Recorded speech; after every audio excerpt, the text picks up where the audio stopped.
আসসালামু আলাইকুম প্রিয় শিক্ষার্থী, আশা করি তোমরা ভালো আছো। আলহামদুলিল্লাহ, আমি তোমাদের দয়ায় ভালো আছি। প্রিয় শিক্ষার্থী, করোনাকালীন সময়ে তোমাদের পাশে থাকার উদ্দেশ্যে গত 24শে মার্চ 2020 ইংরেজি হতে আজ পর্যন্ত যে কয়বার অনলাইন ক্লাসে উপস্থিত হয়েছে প্রিয় শিক্ষার্থী, তার মধ্যে আজকে আমি 367 নম্বর ক্লাস শুরু করতে যাচ্ছি। প্রিয় শিক্ষার্থী, আশা করব তোমরা ক্লাসের শুরু থেকে শেষ পর্যন্ত আমার সাথে থাকবে। প্রিয় শিক্ষার্থী, যারা বর্তমান সময়ের গুরুত্ব দিবে তারাই শুধুমাত্র পরবর্তী সময়ে সফলতা লাভ করবে, কারণ সফলতার পিছনে সময়ের গুরুত্ব অপরিসীম। যে সময়ের গুরুত্ব দিবে না সে কখনো কি হতে পারবে না, সফল হতে পারবে না। আমি বর্তমান সময়ে যে সময়ের গুরুত্ব দিবে সেটার মানে বুঝাতে চাইছি যে অর্থাৎ যারা একাদশ দ্বাদশ শ্রেণীতে আসো, তোমরা যদি বর্তমান সময়টাকে অর্থাৎ তোমাদের এই ইন্টারমিডিয়েট সময়টাকে গুরুত্ব দাও, তাহলে তোমরা অবশ্যই পরবর্তী জীবনে তোমরা কি করতে পারবা, ভালো কিছু করতে পারবা। কারণ এই ইন্টারমিডিয়েট জীবনটা হচ্ছে উচ্চ শিক্ষা অর্জনের প্রাথমিক কি ক্ষেত্র, বীজ বপনের ক্ষেত্র। এখানে তুমি যেই ধরনের বীজ বপন করবে, উপরের ক্লাসে গিয়ে তুমি সেই ধরনের ফসল কি করতে পারবে, অর্জন করতে পারবে। কেননা তুমি যদি ভালো ফসল পেতে চাও তাহলে ভালো বীজের কোনো বিকল্প নেই, ভালো শস্য ক্ষেত্রের কোনো বিকল্প নেই।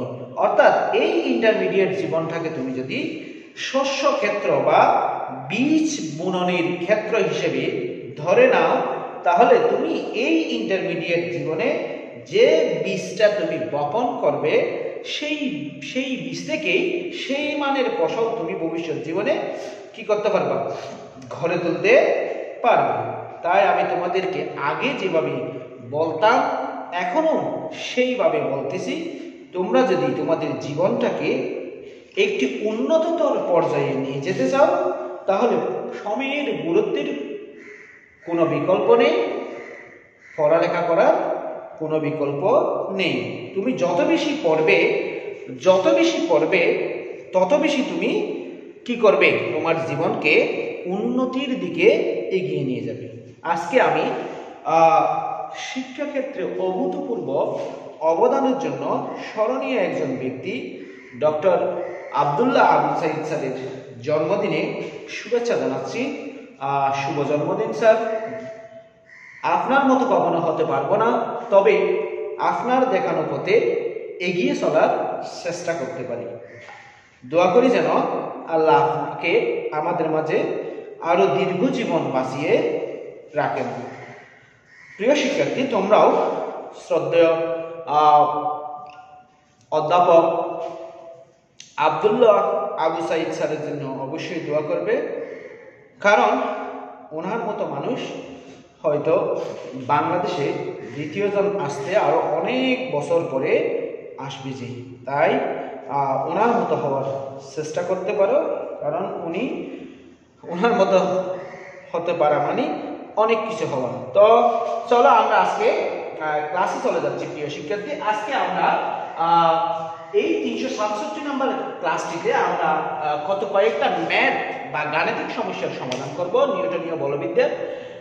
প্রথম যে গাণিতিক সমস্যাটা আমরা সমাধান করব সেটা হচ্ছে একটি রেল লাইনের বাঁকের ব্যাসার্ধ 250 মিটার। একটি রেল লাইনের বাঁকের ব্যাসার্ধ কত মিটার? 250 মিটার। এবং রেল লাইনে কয়টা ফাঁক থাকে? দুইটা ফাঁক থাকে। আমরা জানি যে দুইটা বিট থাকে, এই দুইটা বিটের মধ্যবর্তী দূরত্ব হচ্ছে 1 মিটার। দুইটা বিটের মধ্যবর্তী দূরত্ব কয় মিটার? 1 মিটার। যদি রেলগাড়িটা ঘন্টায় 50 কিলোমিটার বেগে চলে,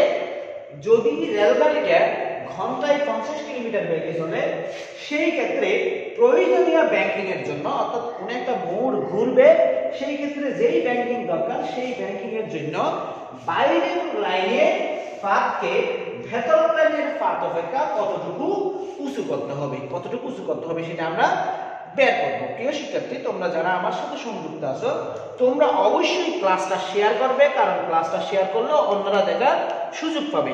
আর একটু কমেন্ট করে আমার সাথে কমেন্ট বক্সে থাকলে ক্লাস করতে আরেকটু উৎসাহ পাই আর কি, অর্থাৎ ক্লাস করতে আরেকটু মনে বল পাই, সাহস পাই। তোমরা যত বেশি কমেন্ট করবা, যত বেশি কমেন্টে আমার কাছ থেকে জানতে চাইবা, তত বেশি আমি ক্লাস করতে কি পাবো, অনুপ্রেরণা পাবো। তাহলে দেখো প্রিয় শিক্ষার্থী, আমি প্রশ্নটাতে বলছে একটি রেলগাড়ি গতিশীল হবে সামনের দিকে, সেই ক্ষেত্রে যে রেলপথ দিয়ে গতিশীল হবে সেই রেলপথের একটি ভাগ আছে বা মোড় আছে, সেই মোড়ের ব্যাসার্ধ হচ্ছে 250 কিলোমিটার, 250 মিটার, এবং রেল লাইনের দুই পাতের মধ্যবর্তী দূরত্ব হচ্ছে 1 মিটার। তাহলে আমরা এখানে দেখতেছি, দেখো প্রিয় শিক্ষার্থী, রেল লাইনটা যদি ঠিক এইরকম ধরি তাহলে দেখা যাবে এই যে এখান থেকে এই ব্যাসার্ধটা 250 মিটার, এই ব্যাসার্ধটা কত মিটার, 250 মিটার। এটাকে আমি আর দ্বারা চিহ্নিত করলাম।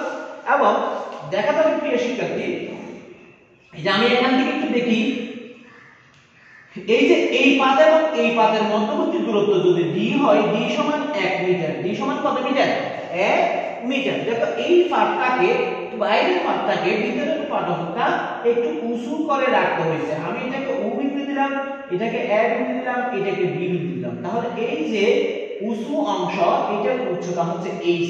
এই h টা আমরা নির্ণয় করব, h টা আমরা কি করব, নির্ণয় করব। আমি যদি এই চিত্রটা একটু বড় করে এখানে আঁকি তাহলে আমাদের ঠিক চিত্রটা এরকম হবে।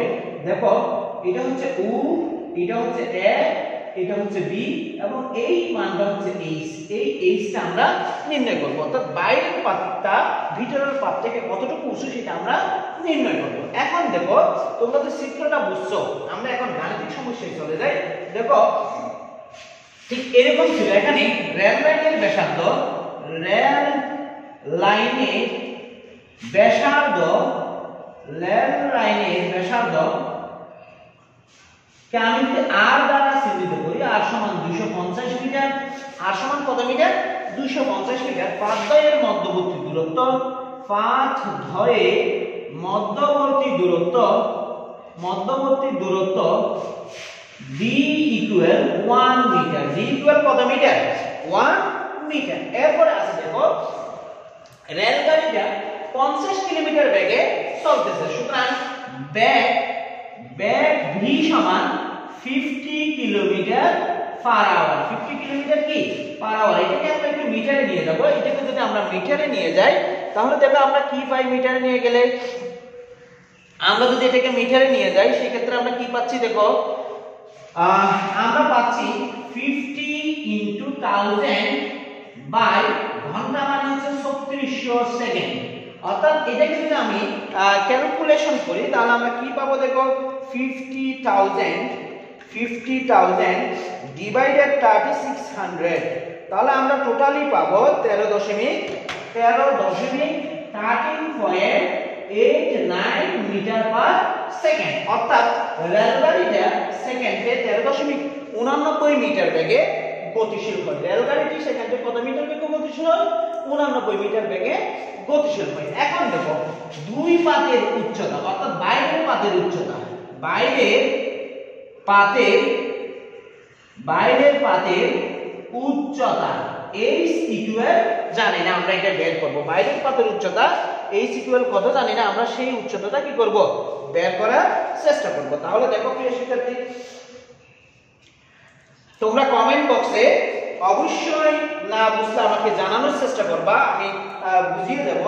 প্রিয় শিক্ষার্থী অবশ্যই তোমরা আমাকে কমেন্ট করে জানাবা তোমরা বুঝতেছো কিনা, আর শব্দ শোনা যাচ্ছে কিনা একটু জানাও, আর লেখাগুলো স্পষ্ট হচ্ছে কিনা সেটাও একটু জানাও। তাহলে দেখো প্রিয় শিক্ষার্থী, আমরা ওই যে উপরের চিত্র, পাশের চিত্র থেকে লিখতে পারি, অর্থাৎ উ এ বি চিত্র হতে পাই,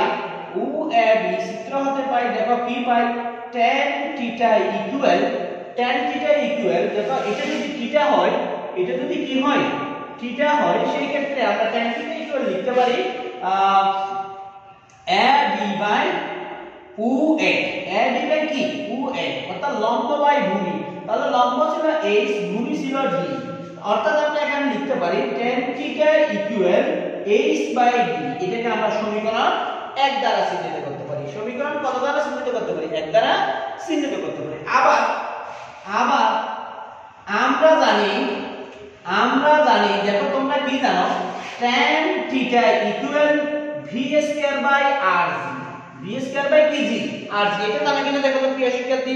তোমরা জানো যে কি রকম জানো, যদি কোনো একটি গাড়ি ভি বেগে গতিশীল হয় এবং গাড়িটা যে রাস্তা দিয়ে গতিশীল হচ্ছে সেই রাস্তাতে যদি কোনো মোড় বা বাঁক থাকে, সেই বাঁকের ব্যাসার্ধ যদি আর হয় এবং ওই বাঁকে যে ব্যাংকিং কোণ থাকে সেই ব্যাংকিং কোণ যদি থিটা হয়, তাহলে আমরা লিখতে পারি tan theta equal v square by r g, tan theta equal v square by কি জি আর জি। এখন আমরা 1 নং এবং 2 নং সমীকরণ থেকে কি লিখতে পারি দেখো, 1 ও 2 হতে আমরা পাই h by d equal v square by r g, v square by কি জি আর জি লিখতে পারি কিনা দেখো তো। না বুঝতে পারলে একটু বলিও, আমি চেষ্টা করব কি করার জন্য, বুঝিয়ে দেওয়ার জন্য। প্রিয় শিক্ষার্থী, তোমরা তো নিশ্চয়ই খুব সহজ জিনিস এগুলি তোমরা নিশ্চয়ই বুঝতে পারবে। তারপরেও যদি তোমাদের কারো বুঝতে অসুবিধা হয় তো জানাবে, আমি সর্বোচ্চ চেষ্টা করব বুঝিয়ে দেওয়ার জন্য।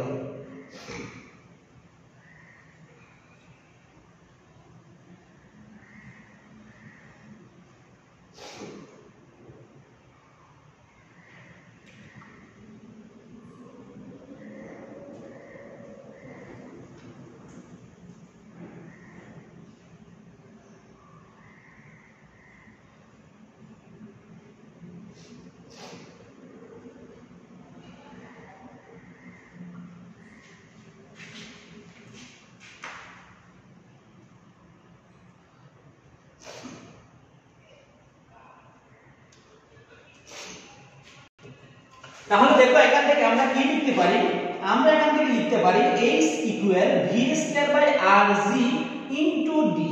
এখন আমরা ভি এর মান, ডি এর মান, আর এর মান, জি এর মান যেহেতু আমাদের হাতে আছে, সেহেতু আমরা সেই মানগুলি কি করতে পারি, এখানে ইনপুট করতে পারি। দেখো আমরা যদি সেই মানগুলি এখানে ইনপুট করি, ভি এর মান হচ্ছে 13.89 হোল স্কয়ার, যেহেতু ভি স্কয়ার আছে তাহলে আমরা এখানে কি লিখব, হোল স্কয়ার লিখব।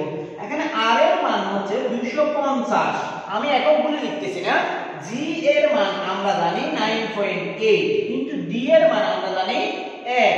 ক্যালকুলেশন যদি আমরা করি তাহলে আমরা পাবো, দেখো আমরা কি পাবো, আমরা ক্যালকুলেশন করলে আমরা কি পাবো দেখো প্রিয় শিক্ষার্থী। তোমরা সবাই যার যার ক্যালকুলেটর দিয়ে একটু ক্যালকুলেশন করে দেখো এবং ক্যালকুলেশন করে আমাকে একটু জানাও এটার অ্যানসার কত আসবে। প্রিয় শিক্ষার্থী, যারা আমার সাথে সংযুক্ত আছো, সাইফুদ্দিন রাজু এবং অন্যান্য যারা আমার সাথে সংযুক্ত আছো, তোমরা অবশ্যই ক্যালকুলেশন করে আমাকে একটু জানাও। দেখো আমি এখানে যদি ক্যালকুলেশন করি 13.89 whole square into 1 divided 250 divided 9.8, তাহলে আমরা ক্যালকুলেশন করলে টোটালি পাবো 0.07875, 0.07875। আরো অনেকগুলি মান আসবে, আমরা সেখান থেকে এই মানগুলি নিয়ে নিলাম। তাহলে দেখো আমরা পাচ্ছি যে দুই পাতে রেললাইনের যে দুইটি পাত থাকবে, এই দুটি পাতে ভিতরের দিকের পাত অপেক্ষা বাইরের দিকের পাতকে 0.07875 মিটার কি করতে হবে, উঁচু করতে হবে। তাহলে দেখো প্রিয় শিক্ষার্থী, ভাগ h ইকুয়াল 0.07875 মিটার বা h ইকুয়াল, আমি যদি এটাকে সেন্টিমিটারে নিয়ে যাই তাহলে আমরা পাবো 7.875 সেন্টিমিটার।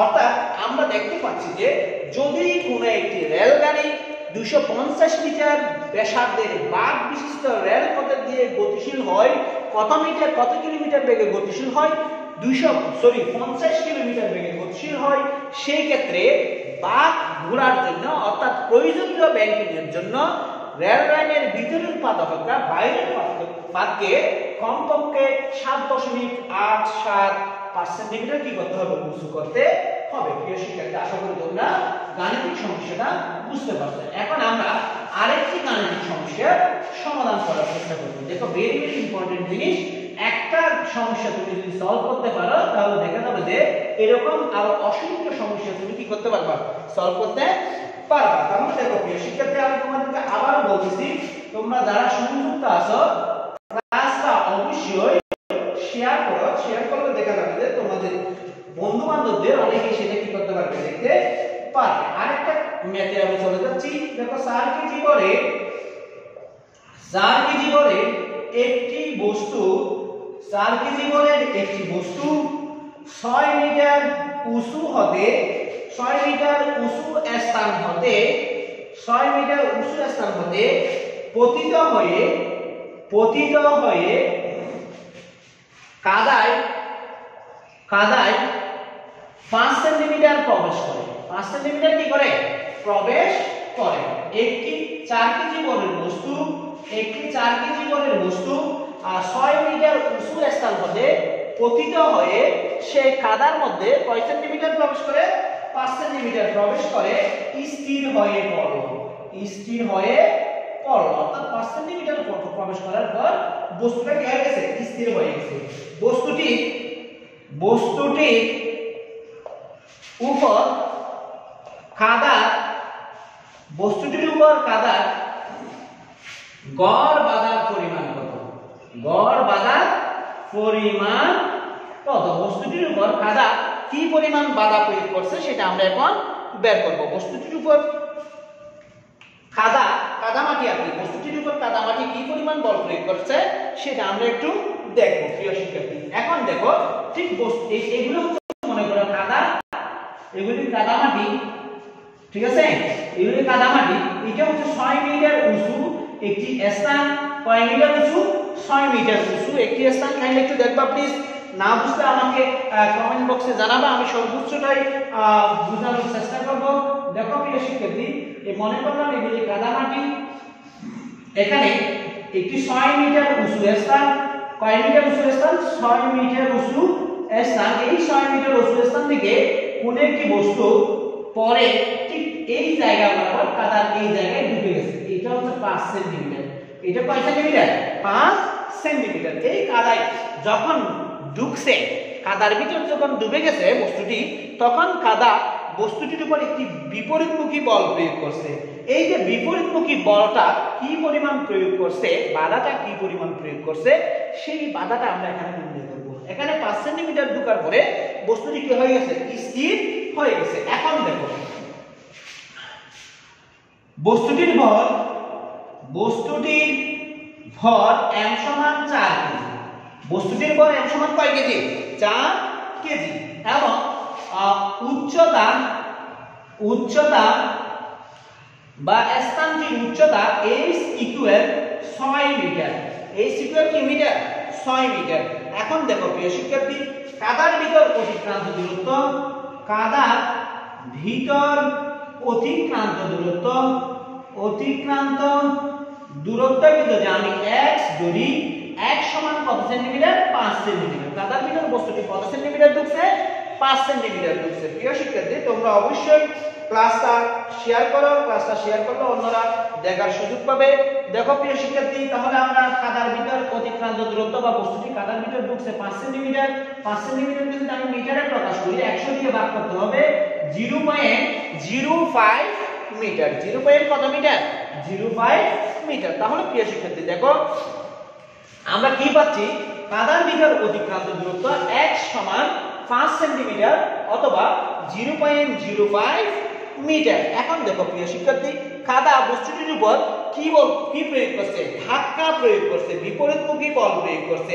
সেই বিপরীতমুখী বলে বা গড় ধাক্কার পরিমাণ, বিপরীতমুখী বল বা গড় ধাক্কার পরিমাণকে আমরা মনে করলাম F। গড় ধাক্কার পরিমাণকে আমরা কি মনে করলাম? F মনে করলাম। এখন দেখো প্রিয় শিক্ষার্থী, কোন একটি বস্তু যখন উপর থেকে পড়তে শুরু করে সেই ক্ষেত্রে ওই বস্তুটির স্থিতিশক্তি গড় ধাক্কার বিরুদ্ধে যে পরিমাণ কাজ হয় তার সমান হবে। আবার বলতেছি, কোন একটি বস্তু যখন কোন একটি উচ্চতর স্থান থেকে পড়তে থাকে, তখন ওই যে বস্তুটির যে একটি স্থিতিশক্তি থাকে, সেই স্থিতিশক্তিটা বস্তুটাকে যখন কোন একটি বস্তু পড়ার সময় বাধা প্রদান করে, সেই বাধা প্রদান করতে গেলে বস্তুটির উপর একটি কাজ করতে হয়, সেই কাজে সমান হবে বস্তুটির কি শক্তি? স্থিতিশক্তি। সুতরাং আমরা এখানে লিখতে পারি, আমরা জানি পতনশীল বস্তুর স্থিতিশক্তি পতনশীল বস্তুর স্থিতিশক্তি সমান পতনশীল বস্তুর স্থিতিশক্তি সমান গড় ধাক্কার বিরুদ্ধে কাজ। গড় ধাক্কার বিরুদ্ধে কাজ। গড় ধাক্কার বিরুদ্ধে কাজ অর্থাৎ ধাক্কা দেওয়ার জন্য এখানে যে পরিমাণ কাজ করতে হয় সেই কাজটাই হবে পতনশীল বস্তুর স্থিতিশক্তির সমান। সেই কাজটাই হবে পতনশীল বস্তুর কিসের সমান? স্থিতিশক্তির সমান। এটাকে আমি 1 নং সমীকরণ দিলাম। এটাকে কয় নং সমীকরণ দিলাম? 1 নং সমীকরণ দিলাম। এখন দেখো প্রিয় শিক্ষার্থী, আমি পতনশীল বস্তুর স্থিতিশক্তিকে যদি আমি W ধরি, ধরার দরকার নাই, আমরা পরে সেটাকে কাজ করতেছি। দেখো এখানে বস্তুটি 6 সেন্টিমিটার 6 মিটার উঁচু থেকে পড়ছিল এবং 5 সেন্টিমিটার কাদার মধ্যে ঢুকে গিয়েছিল। 6 সেন্টিমিটার উপর থেকে পড়ছিল এবং কয় সেন্টিমিটার? 6 মিটার উপর থেকে পড়ছিল এবং 5 সেন্টিমিটার কাদাতে কি হয়ে গিয়েছিল? ডুবে গিয়েছিল। সুতরাং বস্তুটির মোট পতনের দূরত্ব,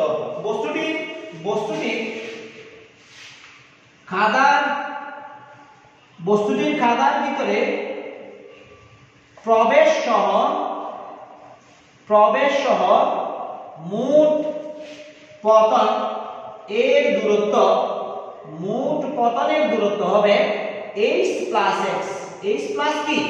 x। কাইন্ডলি একটু দেখো, সে এই উচ্চতা থেকে পড়ছিল, 5 সেন্টিমিটার ডুবে গেছিল, তাহলে সে মোট পতিত হইছে h প্লাস x পরিমাণ দূরত্ব। h প্লাস কি পরিমাণ দূরত্ব? x পরিমাণ দূরত্ব। তাহলে h প্লাস x পরিমাণ দূরত্বের জন্য স্থিতিশক্তি হবে, সুতরাং উক্ত দূরত্বে বা উক্ত উচ্চতার জন্য স্থিতিশক্তি দেখো, স্থিতিশক্তি কি হবে? আমরা জানি যে বস্তুর উপর m, স্থিতিশক্তি সমান mg। mg কি? h। এ তোমরা জানো তো স্থিতিশক্তি সমান কত? স্থিতিশক্তি সমান হচ্ছে mg। m মানে বল, g মানে অভিকর্ষ ত্বরণ, h মানে উচ্চতা। এখানে টোটাল উচ্চতা ছিল h প্লাস x, তাহলে আমরা পাবো mg h plus x। mg কি plus x? h plus x। দেখো প্রিয় শিক্ষার্থী, যদি mg h প্লাস x টা স্থিতিশক্তি হয় এবং এই 5 সেন্টিমিটার ঢুকে যাওয়ার জন্য দেখো এই 5 সেন্টিমিটার ঢুকে যাওয়ার জন্য কিন্তু সেখানে একটি বাধাদানকারী বল এখানে প্রয়োগ হয়েছে। এই বাধাদানকারী বলটাকে আমি ধরছিলাম F এবং সে কত সেন্টিমিটার পর্যন্ত বাধা দিছে? 5 সেন্টিমিটার পর্যন্ত বাধা দিছে, অর্থাৎ 1 সেন্টিমিটার পর্যন্ত বাধা দিছে। সেই ক্ষেত্রে এই বাধার বিরুদ্ধে কাজ, অর্থাৎ বলটি পড়ার সময় যে ধাক্কাটা কাদাকে দিছে সেই ধাক্কার বিরুদ্ধে কৃত কাজ। এই এবং কাদার ভিতরে প্রবেশের সময়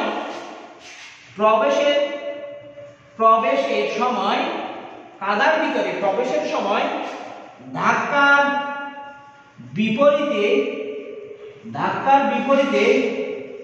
কৃত কাজ সমান হবে Fx। ধাক্কার বিপরীতে কৃত কাজ সমান কি হবে? Fx হবে। কেন Fx হবে তোমরা নিশ্চয়ই বুঝতে পারছো। ওই যে বলছিলাম সে 5 সেন্টিমিটার ডুবে গেছে, 5 সেন্টিমিটার ঢুকে যাওয়ার সময় তার উপর প্রযুক্ত বল ছিল F। সুতরাং টোটাল কাজ হবে বল ইনটু সরণ, তাহলে সরণ ছিল 5 সেন্টিমিটার এবং বল ছিল F, সুতরাং কৃত কাজ কি হবে? Fx হবে। এখন দেখো প্রিয় শিক্ষার্থী, 1 হতে পাই mgh plus x স্থিতিশক্তি, mgh plus x স্থিতিশক্তি সমান ধাক্কার বিরুদ্ধে কৃত কাজ Fx। ধাক্কার বিরুদ্ধে কৃত কাজ কি? Fx। আমাকে কি বাইর করতে হবে? F বাইর করতে হবে। সুতরাং F equal mgh plus x by x। mgh plus x by x। প্রিয় শিক্ষার্থী, তোমরা না বুঝলে আমাকে একটু জানাবে। তোমরা লেখাটা পরিষ্কার দেখা যাচ্ছে কিনা সেটা একটু জানাও। দেখা না গেলে আমি চেষ্টা করব আরেকটু স্পষ্ট করে লেখার জন্য। তো আমার সাথে যারা সংযুক্ত হয়েছে, সম্মানিত সিনিয়র সহকর্মী অধ্যাপক এহসানুল হক হেলালি স্যার, হার্ভার্ড কলেজের আইসিটি বিভাগের প্রভাষক ছোট ভাই সালাউদ্দিন নূর, বন্ধু আজিজ সহ যারা সংযুক্ত আছেন সবাইকে অন্তরের অন্তঃস্থল থেকে ধন্যবাদ জানাচ্ছি। এবং প্রিয় শিক্ষার্থীরা, তোমরা যারা সংযুক্ত আছো তোমরা অবশ্যই ক্লাসটা শেয়ার করবে। ক্লাসটা শেয়ার করলে তোমাদের সাথে সাথে অন্যান্য ছাত্ররাও দেখার, অন্যান্য শিক্ষার্থীরাও দেখার কি পাবে, সুযোগ পাবে। তাহলে দেখো প্রিয় শিক্ষার্থী, আমরা এখন এখানে মানগুলি বসাবো। দেখো m সমান ছিল কয় কেজি, 4 কেজি। আমি এককগুলি বসাচ্ছি না। g সমান আমরা জানি 9.8। দেখো h সমান আমরা জানি 6, x সমান আমরা পেয়েছিলাম 0.05। তাহলে নিচেও কি হবে, 0.05 হবে। আমরা একটু ক্যালকুলেটর দিয়ে ক্যালকুলেশন করার চেষ্টা করব। দেখো প্রিয় শিক্ষার্থী, নেট কানেকশন মনে হয় একটু দুর্বল, হয়তো তোমাদের দেখতে অসুবিধা হচ্ছে, তারপরও তোমরা দেখা না গেলে আমাকে একটু জানাবে। দেখো আমি এখানে ক্যালকুলেশন একটু করার চেষ্টা করতেছি।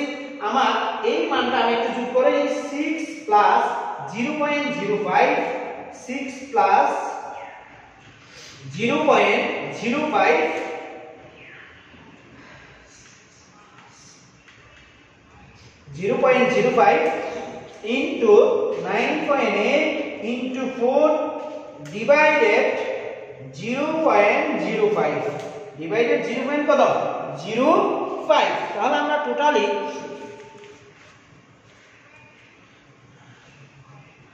এই মানটা আমরা পাবো 4743.2 নিউটন। 4743.2। দেখো তার বলের একক কি, বলের একক হচ্ছে নিউটন। বলের একক কি, বলের একক হচ্ছে নিউটন। তাহলে 4743.2 নিউটন বিপরীতমুখী বল প্রয়োগ করবে। অর্থাৎ 6 মিটার উঁচু থেকে যদি কোনো একটি বস্তু, যে বস্তুটার ভর 4 কেজি, সেই বস্তুটা যদি কোনো কাদার মধ্যে পতিত হয়, সেই ক্ষেত্রে কাদাতে পতিত হওয়ার পর যদি সে 5 সেন্টিমিটার প্রবেশ করে স্থির হয়ে পড়ে, তাহলে কাদা ওই বস্তুর গতির বিপরীত দিকে 4743.2 নিউটন বল প্রয়োগ করবে। প্রিয় শিক্ষার্থী, আশা করি তোমরা বুঝতে পারছো। খুব সহজ একটি গাণিতিক সমস্যা। এই গাণিতিক সমস্যাটা যদি তোমরা সলভ করতে পারো বা বুঝতে পারো, তাহলে এরকম অসংখ্য গাণিতিক সমস্যা তোমরা সহজে কি করতে পারবা, সলভ করতে পারবা। আমি আরেকটি গাণিতিক সমস্যায় চলে যাব। প্রিয় শিক্ষার্থী, অনেক গুরুত্বপূর্ণ আরেকটি গাণিতিক সমস্যা, একটু বোঝার চেষ্টা করবা। না বুঝলে আমাকে জানাবা, আমি সর্বোচ্চটাই চেষ্টা করব বুঝিয়ে বলার জন্য। দেখো প্রিয় শিক্ষার্থী, আমার পরবর্তী গাণিতিক সমস্যা 5 কেজি ভর ও 0.25 মিটার ব্যাসার্ধ বিশিষ্ট 5 কেজি ভর এবং 0.25 মিটার ব্যাসার্ধ বিশিষ্ট একটি বেলুনের দেখো 0.25 মিটার ব্যাসার্ধ বিশিষ্ট একটি বেলুন 50 রেডিয়ান পার সেকেন্ড কৌণিক বেগে গড়াতে থাকলে একটি বেলুন, আবার বলতেছি, 5 কেজি ভর ও 0.25 মিটার ব্যাসার্ধ বিশিষ্ট একটি বেলুন 50 রেডিয়ান পার সেকেন্ড কৌণিক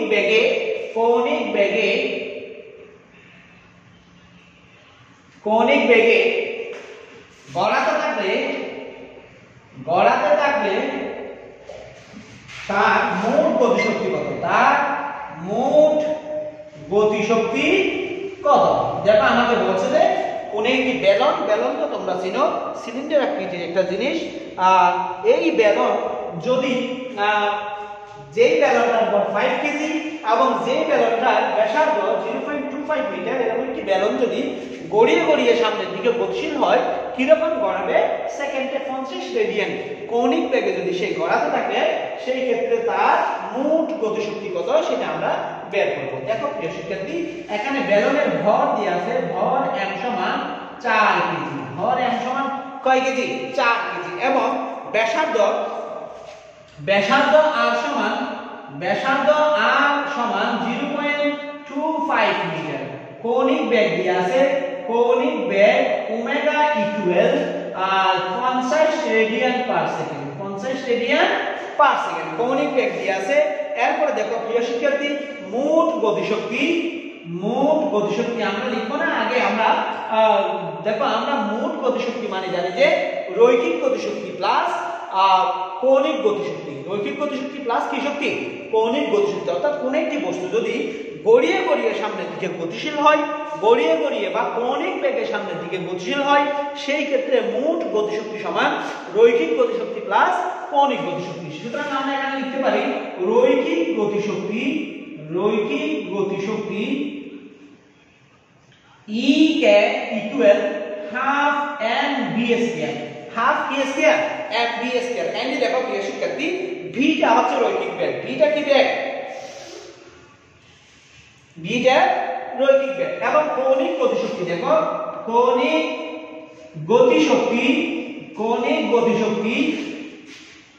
গতিশক্তিকে যদি আমি EC লিখি, EC দেখো কৌণিক গতিশক্তিকে যদি আমি EC লিখি বা E ওমেগা লিখি, E ওমেগা সমান আমরা পাবো half I omega square, half I omega square. I টা হচ্ছে যে জড়তার ভ্রামক, ওমেগাটা হচ্ছে কৌণিক বেগ। I টা হচ্ছে জড়তার ভ্রামক, ওমেগাটা কি?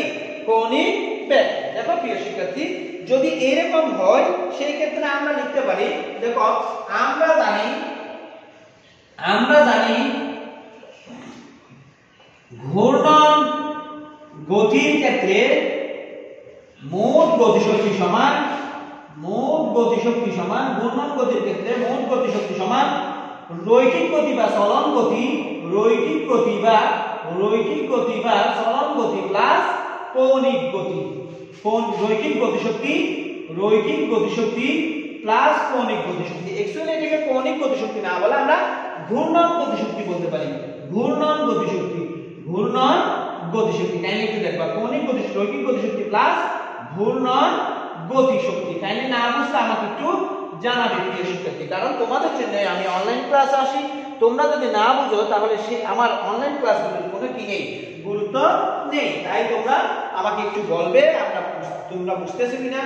তোমরা অবশ্যই আমাকে কমেন্ট বক্সে জানাবে তোমরা বুঝতেছো কিনা বুঝতেছো না। দেখো প্রিয় শিক্ষার্থী আমি এখানে মোট গতিশক্তিকে ই আর দ্বারা চিহ্নিত করতে পারি।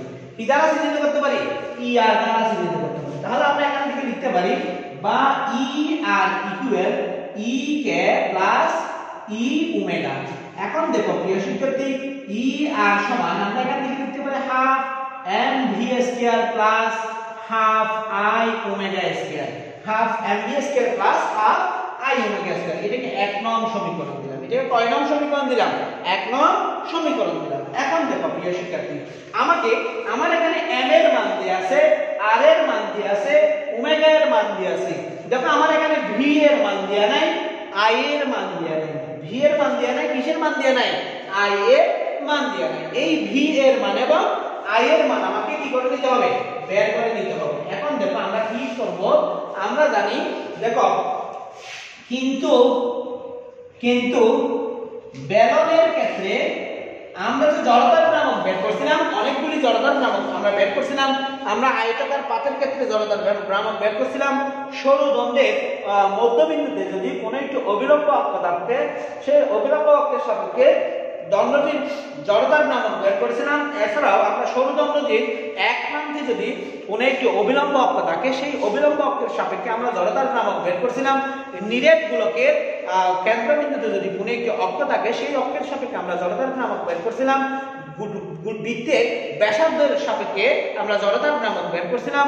এছাড়াও আমরা আরো কয়েকটা জড়তার ভ্রামক বের করেছিলাম। দেখো প্রিয় শিক্ষার্থী এরকম বেলনের ক্ষেত্রে যদি আমরা জড়তার ভ্রামক বের করি, সেই ক্ষেত্রে জড়তার ভ্রামক I সমান পাবো half m r square, half কি স্কয়ার m r স্কয়ার। এটা আমরা পাবো বেলনের ক্ষেত্রে জড়তার ভ্রামক বের করলে। এবং v সমান আমরা জানি রৈখিক বেগ সমান কৌণিক বেগ ইনটু ব্যাসার্ধ ভেক্টর। রৈখিক বেগ সমান কৌণিক বেগ ইনটু কি ভেক্টর? ব্যাসার্ধ ভেক্টর। এই মানগুলি আমি 1 নং সমীকরণে বসাবো।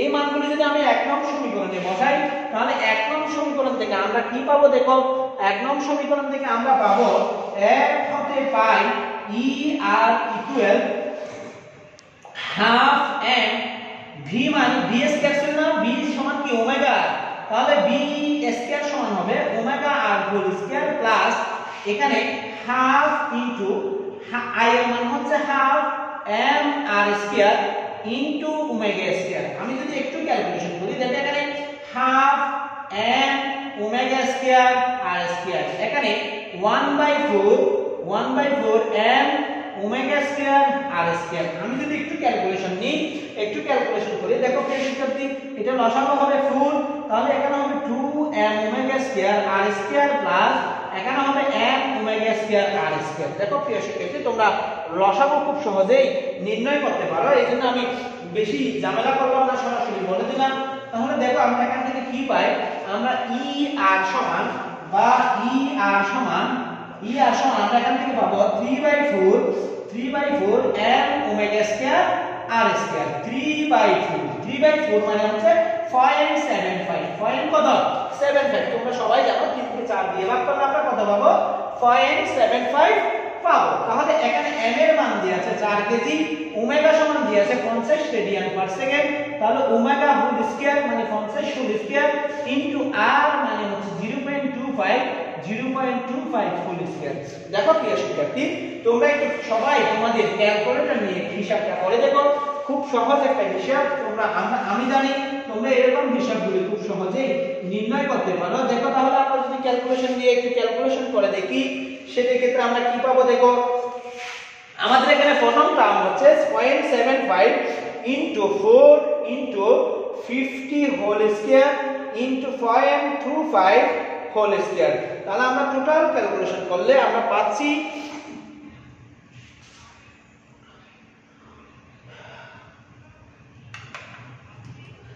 এটা আমাদের 5 কেজি ছিল। কয় কেজি ছিল? 5 কেজি ছিল। তাহলে 5 কেজি হলে এই মানটা যদি 5 হয় তাহলে আমরা পাবো 5 হলে আমরা পাবো 0.75 into 5 into 50 whole square into 0.25 whole square. তাহলে আমরা টোটালি পাচ্ছি 585.94, 585.94 বা ই আর সমান 585.94 জুল। অর্থাৎ যদি কোনো একটি বস্তু 50 রেডিয়ান পার সেকেন্ড কৌণিক বেগে সামনের দিকে গতিশীল হয়, কোনো একটি বস্তু 50 রেডিয়ান পার সেকেন্ড বেগে সামনের দিকে গতিশীল হয়, সেই বস্তুটির ভর যদি 5 কেজি এবং সেই বস্তুটির ব্যাসার্ধ যদি 0.25 মিটার হয়, সেই ক্ষেত্রে ব্যালনটি গড়ানোর সময় যে গতিশক্তি হবে সেই গতিশক্তি হবে 585 অর্থাৎ 585.94 জুল। আশা করি প্রিয় শিক্ষার্থী তোমরা বুঝতে পারছো। আজকে আমি শেষ গাণিতিক সমস্যা নিয়ে একটু আলোচনা করার পর ক্লাসটা শেষ করে দেব। তো আর সর্বোচ্চ 5 মিনিট সাথে রাখতে হবে প্রিয় শিক্ষার্থী। তো তোমরা যারা আমার সাথে সংযুক্ত আছো সবাইকে আবারও ধন্যবাদ জানাচ্ছি প্রিয় শিক্ষার্থী। আর তোমাদের জন্য আমি বারবার অনলাইন ক্লাসে আসি, সুতরাং তোমরা যদি আমার ক্লাস থেকে ভালো কিছু অর্জন করতে পারো, সেই ক্ষেত্রে আমি আমার ক্লাসগুলিকে সার্থক বা আমি আমাকে সফল মনে করে নিতে পারি। প্রিয় শিক্ষার্থী, আর 5 মিনিট সাথে থাকার জন্য ধন্যবাদ জানাচ্ছি। দেখো আমার সর্বশেষ গাণিতিক সমস্যা হচ্ছে 10 কেজি ভরের পরন্ত বস্তুর 10 কেজি ভরের পরন্ত বস্তুর ত্বরণ কত যখন বাতাসের বাধা 78 নিউটন, যখন বাতাসের বাধা কত নিউটন? 78 নিউটন এবং g সমান 10 metre per second square. g সমান কত metre per second square? 10 metre per second square. দেখো প্রিয় শিক্ষার্থী, আমাকে বলছে যে 10 কেজি ভরের একটি বস্তু, এই 10 কেজি ভরের বস্তুটা পড়তেছে, নিচের দিকে পড়তেছে। 10 কেজি ভরের বস্তুটা যদি নিচের দিকে পড়তে থাকে, সেই ক্ষেত্রে তার ত্বরণ কত হবে? কত না আছে সেখানে শর্তে বলা আছে যে বাতাস বস্তুটিকে নিচের দিকে পড়ার সময় 78 নিউটন বলে বাধা প্রদান করে। অর্থাৎ বস্তুটা এভাবে যখন পড়তেছে তখন তার ত্বরণ কত বের করব। কিন্তু আমি বাতাসের বাধা উপেক্ষা করে বের করতে পারি, কিন্তু এখানে বলে দেয়া আছে নিচের দিকে পড়ার সময় বাতাস উপরের দিকে বল প্রয়োগ করবে। এই বাতাসের বলের বিপরীতে বস্তুটি নিচের দিকে পড়তে থাকবে। তার মানে তাকে বাধার সাথে যুদ্ধ করে নিচের দিকে নামতে হবে। তার মানে তাকে এমন বল প্রয়োগ করতে হবে যে বল প্রয়োগ করলে বাতাসের বাধা উপেক্ষা করে সে কি হয়, নিচের দিকে গতিশীল হয়। অর্থাৎ এখানে যে কার্যকর বলটা থাকবে সেই কার্যকর বলটা হবে বস্তুটির ওজন বিয়োগ বাতাসের বাধা। বস্তুটির ওজন বিয়োগ বাতাসের বাধা, কারণ বস্তুটি পড়ার সময় যে বলে বস্তুটি পড়তে থাকবে সেই বলটা হচ্ছে তার ওজনের সমান। তার কিসের সমান? ওজনের সমান। তাহলে আমরা এখানে লিখব, এখানে g সমান 10 মিটার পার সেকেন্ড। g সমান কি metre per second? 10 metre per second. দেখো আমরা এখানে g সমান পাচ্ছি 10 মিটার পার সেকেন্ড এবং বস্তুর ভর 10 কেজি। বস্তুর ভর কয় কেজি? 10 কেজি।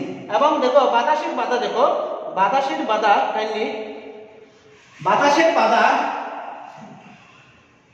বাতাসের বাধাকে যদি আমি কি ধরি, বাতাসের বাধাকে যদি আমি F প্রাইম ধরি, F প্রাইম সমান 78 নিউটন। আর F প্রাইম সমান কি নিউটন? 78 নিউটন। বস্তুর ওজনকে আমি W ধরলে W সমান কি লিখতে পারি? mg লিখতে পারি। W সমান কি লিখতে পারি? mg লিখতে পারি। এবং কার্যকর বল আমি এখানে লিখব বস্তুর ত্বরণ কত জানি না। আমাকে প্রশ্ন বলছে যে বস্তুর ত্বরণ বের করার জন্য।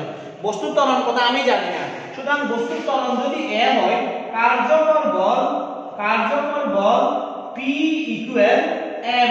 কার্যকর বল P ইকুয়াল কি? ma। তাহলে আমরা লিখতে পারি, প্রিয় শিক্ষার্থী, উদ্দীপক হতে বা প্রশ্ন হতে কার্যকর বল সমান বস্তুর ওজন বিয়োগ বাতাসের বাধা। বস্তুর ওজন বিয়োগ কিসের বাধা? বাতাসের বাধা। তাহলে দেখো কার্যকর বল ছিল P, বস্তুর ওজন ছিল W, বাতাসের বাধাকে আমি কি ধরছিলাম? F prime ধরছিলাম।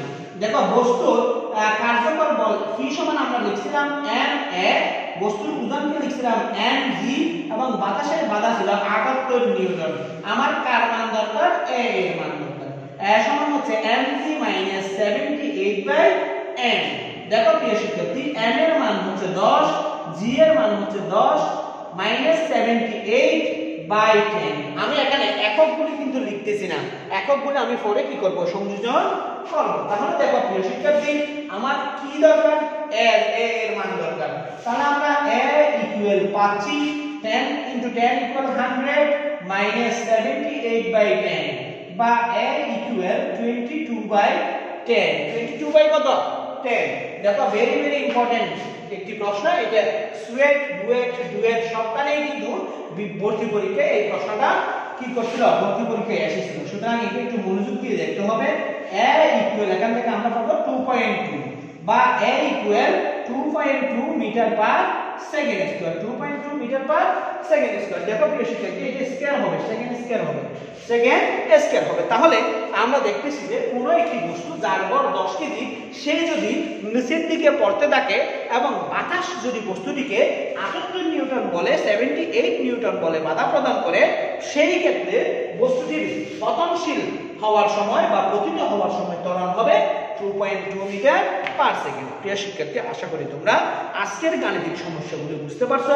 আমরা আগামী দিন নতুন কোন টপিকস নিয়ে তোমাদের সামনে হাজির হব। সেই পর্যন্ত ভালো থাকো। তার আগে আমি তোমাদেরকে আবারও বলে যাচ্ছি, সময়ের মূল্য ছাত্র জীবনে অনেক গুরুত্বপূর্ণ।